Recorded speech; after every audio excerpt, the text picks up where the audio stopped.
This segment of the news is brought to you by Smitty's Cards and Coins. Would you like to know what your collectibles are worth? Come by 2281 Postal Road, Unit 4, across from the post office.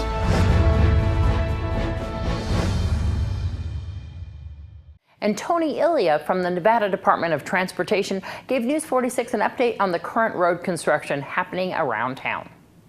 We are finishing final striping for a section of 160 that we expanded and actually finished last year. We've had to come back to do the final open grade because the temperature dropped too low.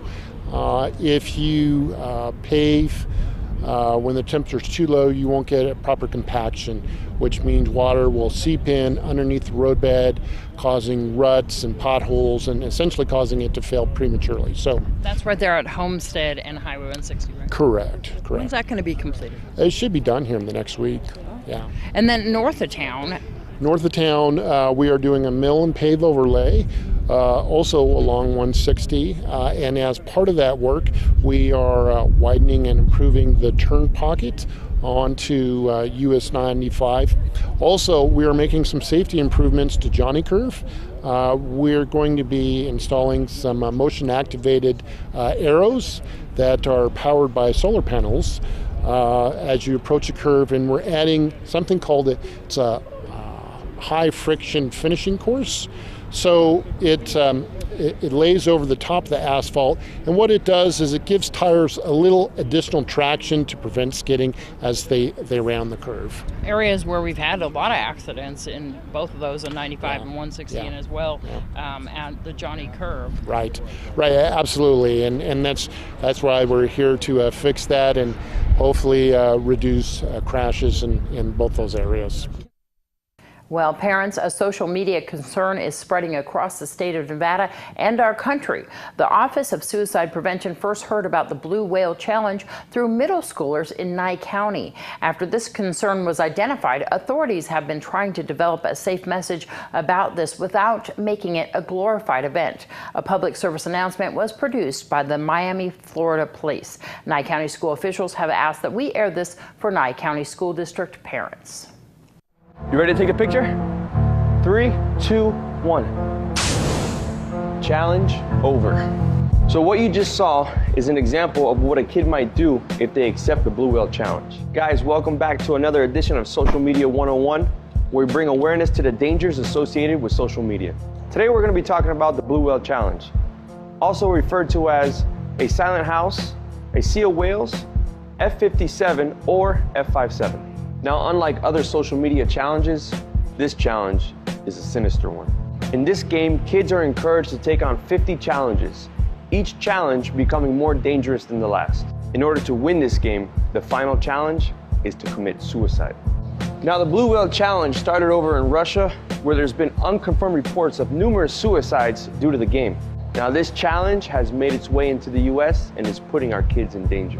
Now, the alleged creator of this game has since been arrested, but our concern, along with police departments across the nation, are copycats that are carrying on this challenge today. So, how are kids finding this Blue Whale Challenge?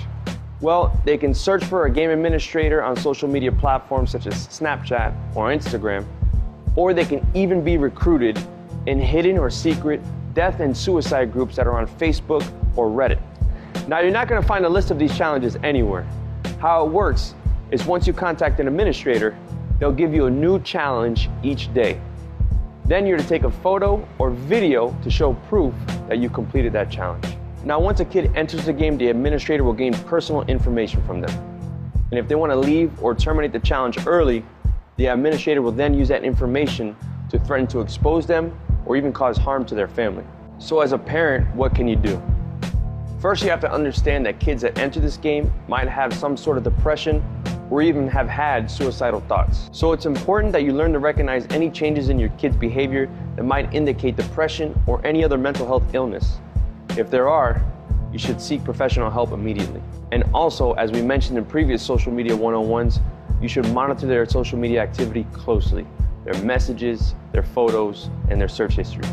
So guys, thankfully, there hasn't been any confirmed cases related to this challenge yet. But we're parents just like you and became concerned when our kids heard about this in school. Tell me again, Nick, have you heard of the Blue Whale Challenge? Yes, the Blue Whale Challenge is how kids do a couple of dares, and the two last ones is one of them is to cut your arm, and then the last one is to commit suicide and jump off a cliff. How'd you hear about this? Kids in my class keep mentioning it. How did they know about it? From Instagram. People start posting it. So talk to your kids, find out if they heard about the challenge.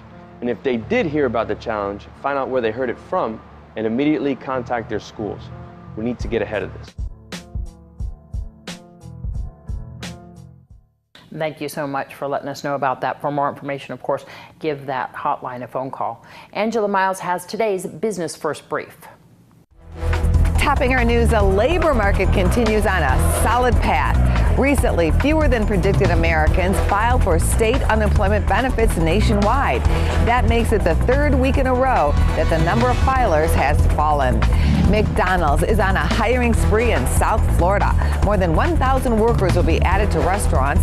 The fast food chain is undergoing a major renovation that includes updated technology such as mobile apps. However, company officials contend more employees will be needed as McDonald's also upgrades its customer service. Best Buy's business is on the upswing as shoppers spend their tax refunds.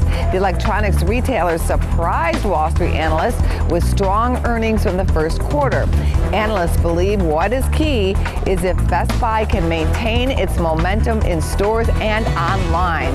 Last week, the CEO outlined the next phases of the chain's turnaround strategy. Thanks, Angela. The Nevada Highway Patrol will be joining forces with the California Highway Patrol, targeting the highly traveled I-15 corridor between California and Las Vegas for Memorial Day weekend.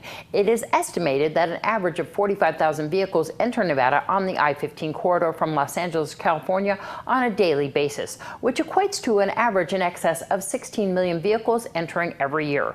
The two agencies will focus their efforts on speed infractions, the move over law, and distracted driving violations. We'll have your entertainment reports after the break.